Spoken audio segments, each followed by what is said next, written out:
Amis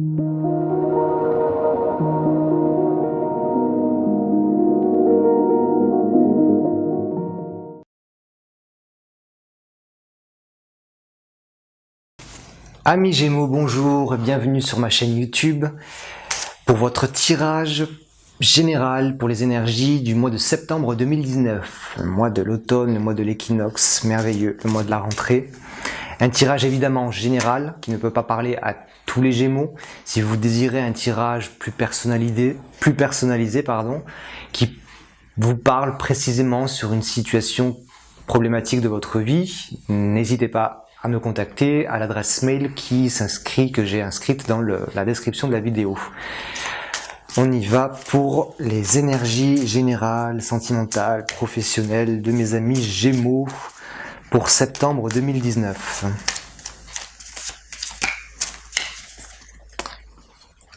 Alors j'utilise le tarot de Marseille, restauré et rénové par Jodorowsky, qui a fait un travail formidable, justement pour remettre à jour toutes les arcanes et revenir à une essence plus traditionnelle, symbolique, archétypale de toutes les arcanes qui parlent plus en termes de chemin de réalisation personnelle plutôt que le côté divinatoire souvent du tarot. Donc d'abord les arcanes majeures et ensuite les arcanes mineures pour plus de précision. On y va, amis Gémeaux, pour vous septembre 2019. Où êtes-vous? Où allez-vous? Quelles sont vos forces? Quels sont vos obstacles?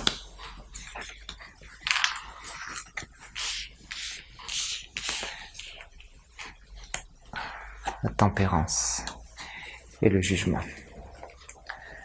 Alors, cette carte vous représente la tempérance. C'est de là que vous partez. C'est votre état, votre disposition actuelle pour le mois de septembre.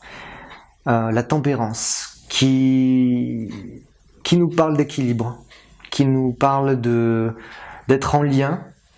Et puis c'est une très belle carte. Enfin, pour vous Gémeaux, je trouve qu'elle est totalement bien associée à votre signe, avec ces deux vases qui communiquent. On a l'idée de gémilité un petit peu. D'ailleurs, la tempérance est représentée par un ange, un peu à l'image des deux Gémeaux, qui sont entre enfants et anges. Nous parle donc d'équilibre, de communication, de faire la justice entre deux choses, de vraiment se recentrer sur soi-même, de guérir peut-être de certaines blessures de passé de cet été. Elle a quand même un regard tourné vers en bas, vers le passé. On tirera une carte mineure tout à l'heure pour voir ce qu'elle regarde, mais elle est dans la réparation, elle est dans se faire du bien, dans faire le lien entre deux personnes, entre deux situations. Et vraiment être équilibré, être juste avec soi-même. Donc c'est de là que vous partez et vous allez vers une réalisation, le jugement. Le jugement nous parle d'un renouveau, évidemment, nous parle d'une mort pour une renaissance. Ce personnage bleu qui semble sortir d'un tombeau, qui n'a plus la couleur chair humaine terrestre, mais qui a présent la couleur bleue, la couleur de la spiritualité, qui renaît, qui prend une autre dimension, qui passe du terrestre au divin, accompagné par les anges, par le divin. Donc vous allez vers un retournement de situation, je ressens, de votre départ, de justesse, d'équilibre. On s'oriente quand même vers une justice à soi-même, une justice envers les autres, où on se révèle sous un autre jour peut-être, où on passe dans un autre domaine. C'est aussi la carte du pardon, de l'absolution. Donc est-ce qu'il y a des choses avec la tempérance? Je vois comme s'il y avait des choses à pardonner, comme s'il y avait des tensions à amoindrir, à tempérer. Tout n'est pas si mal, il faut peut-être laisser de côté tout ce qui est réaction violente pour aller vraiment vers un jugement juste, équilibré et bienveillant sur une certaine situation, ou plusieurs.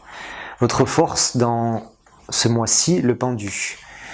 Le pendu, en tant que force, il vous dit de laisser faire les choses. Il est dans une situation parfaite et merveilleuse d'attente. Et s'est accroché à ce poteau, les mains derrière le dos, et il ne fait juste rien. Le pendu, c'est vraiment l'arcane de la non-action, mais de la non-action bien vécue, puisqu'elle est en position de force, où on s'en remet totalement à l'univers pour savoir ce qui va se passer. On n'agit pas. Et il ne faut pas penser que c'est une mauvaise chose de ne pas agir. Être passif, c'est aussi fort et important que d'être actif. Quand on est passif et qu'on le vit très bien, dans une situation de réceptivité, quand on est réceptif plutôt, on s'en remet totalement à l'univers, à la vie, pour que les choses arrivent. Donc c'est vraiment la carte conseil, ce sera votre force ce mois-ci, de laisser faire les choses. Et d'attendre ce qui est bien pour vous. Maintenant les obstacles, s'il doit y en avoir. Impératrice couplée avec l'amoureux. Ah, là, on nous parle de relations quand même. On nous parle de relations qui veulent être contrôlées. Ça résonne un peu avec ce que je disais tout à l'heure. Cette idée d'essayer d'être un peu trop réactionnaire dans nos relations et de tendre vers quelque chose de plus harmonieux et de plus bienveillant. Là, l'impératrice, c'est une arcane forte, féminine, d'action, de création, où elle fait les choses, elle investit, elle initie. Elle regarde l'arcane de l'amoureux. L'arcane de l'amoureux qui est vraiment l'arcane de toutes sortes de relations, complications, de choisir sentimentalement. Mais l'impératrice apporte cette force un peu trop créatrice, un peu trop, un peu trop forte, un peu trop contrôlée sur la carte des relations, la carte de l'amoureux. Elle aimerait que les choses se fassent, elle aimerait que certaines situations se débloquent ou se mettre avec certaines personnes. Et elle utilise sa force de proposition, d'action pour faire ça. Mais c'est pas un conseil, c'est un obstacle. C'est justement ce qu'il ne faut pas faire, ce qu'il vous est difficile de ne pas faire. Parce que vous êtes dans cette énergie, les Gémeaux, de prendre les choses en main, de communiquer pour que les choses avancent. Mais là, on est dans le pendant négatif. L'impératrice, son défaut, son côté négatif, c'est de trop contrôler, c'est de trop créer en abondance, d'en faire trop, d'être excessive dans le domaine amoureux ou relationnel. Donc c'est vraiment l'obstacle, c'est en tout cas le conseil que je peux vous donner, c'est ce que je ressens, de se retenir à faire certaines choses, à vouloir trop contrôler, parce que ce qui doit être sera, et ce qui ne doit pas être ne sera pas. Donc, surtout en ce qui concerne le domaine des relations. Ça doit parler à beaucoup, j'espère. Voilà.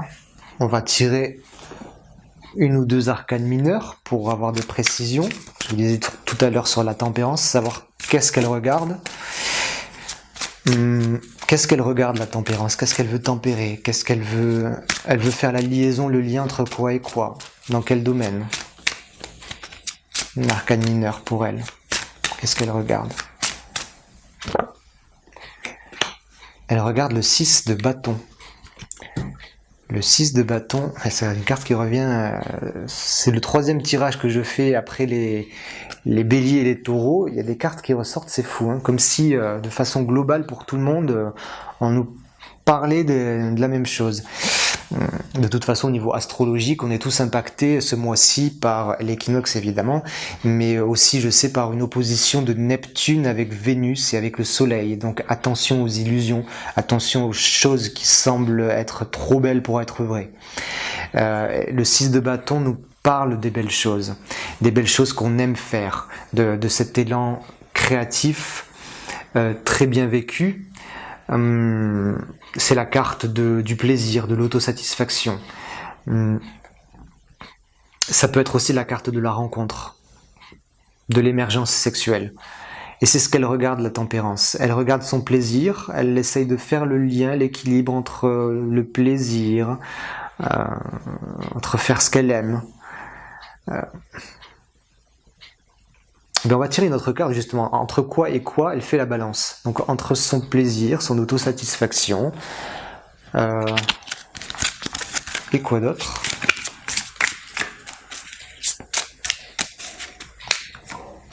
Oula, eh bien, elle veut sortir.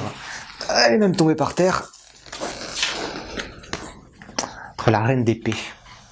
Donc il y a un duel. Oula, la reine d'épée, regardez comme la reine d'épée regarde, on dirait méchamment, la tempérance.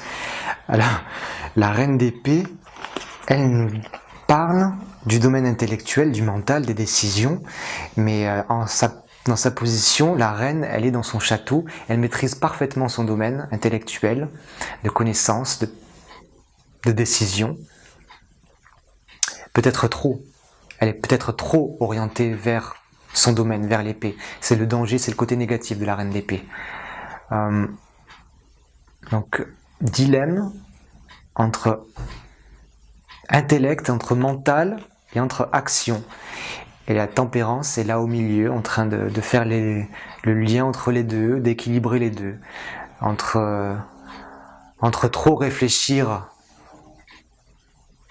avec le danger de rester enfermé dans sa réflexion sans agir, et l'action dans toute sa beauté, bien vécue, et dans toute sa créativité sexuelle et artistique même. Ouais. C'est quand même cette reine d'épée là qui regarde cette tempérance, vous voyez, la reine d'épée qui regarde la tempérance, qui elle regarde les bâtons, qui regarde son plaisir. C'est comme s'il y avait un conflit, un cercle, un tourbillon constant.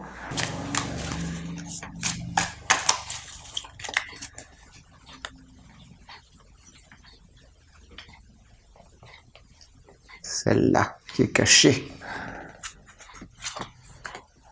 La renaissance. Ouais.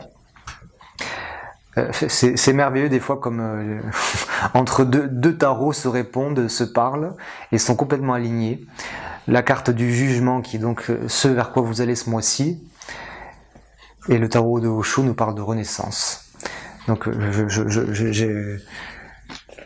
j'ai plus de mots tellement c'est beau. Je vais vous lire le petit message. L'illustration est très belle quand même. On voit une jeune femme qui joue de la flûte et qui sort d'un lion, vraiment, avec un chameau, un dromadaire en dessous. Qu'est-ce que ça nous dit ?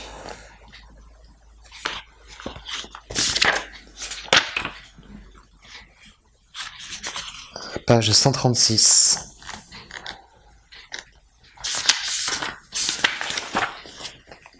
Cette lame représente l'évolution de la conscience telle qu'elle est décrite par Nietzsche dans son livre « Ainsi parlait Zarathustra ». L'auteur décrit 3 niveaux successifs, celui du chameau, du lion et de l'enfant. Le chameau est somnolent, terne et autosatisfait. Il vit dans l'illusion et s'imagine être une montagne.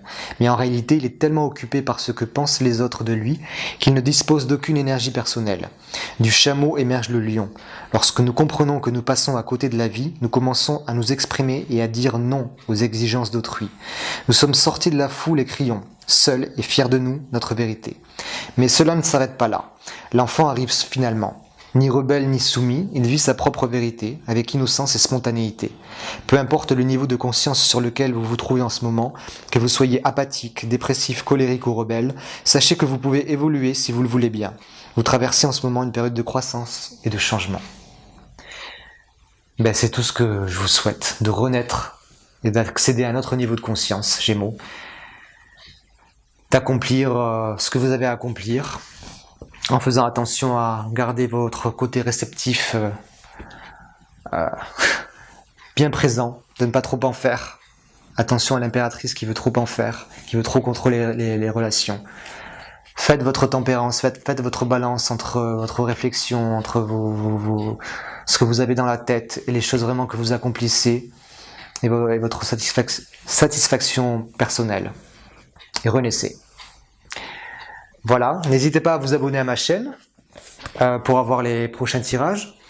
Si vous désirez un tirage plus personnel, encore une fois, parce qu'il n'y a rien de tel pour éclaircir ou pour vous guider dans un événement particulier de votre vie, contactez-moi à l'adresse mail que vous voyez en description de la vidéo. Je vous souhaite un très beau mois de septembre, un très bel équinoxe, le mois de l'automne, qui est un renouveau aussi. J'aime souvent dire que l'automne c'est comme un deuxième printemps, parce que les énergies sont un peu similaires. C'est promis à de nouveaux départs, à de nouvelles choses, et c'est une de mes saisons préférées, l'automne. À très vite.